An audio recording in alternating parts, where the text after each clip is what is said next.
দোয়া কুনুত পারেন না বলে যারা ভয়েতে বেতের নামাজই পড়েন না, তারা শুনেন তিনটা কাজ আপনার জন্য রয়েছে।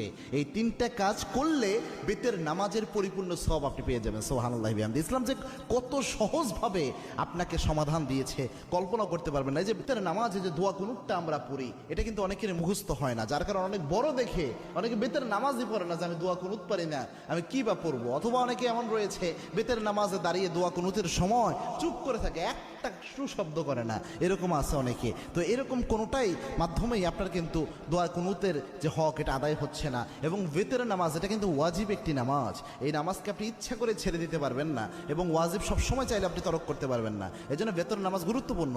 এবং কি আল্লাহর হাবিব সাল্লাল্লাহু আলাইহি ওয়াসাল্লাম বলতেন, ইন্নাল্লাহা বিতরুন ইউহিব্বুল বিতরা, আল্লাহ রাব্বুল আলামিন নিজে বেজরকে আল্লাহ রাব্বুল আলামিন নিজে ভালোবাসেন। সুবহানাল্লাহ। এবং আল্লাহর হাবিব সাল্লাল্লাহু আলাইহি ওয়াসাল্লাম সফর অবস্থায়ও প্রায় সময় চেষ্টা করতেন বেতের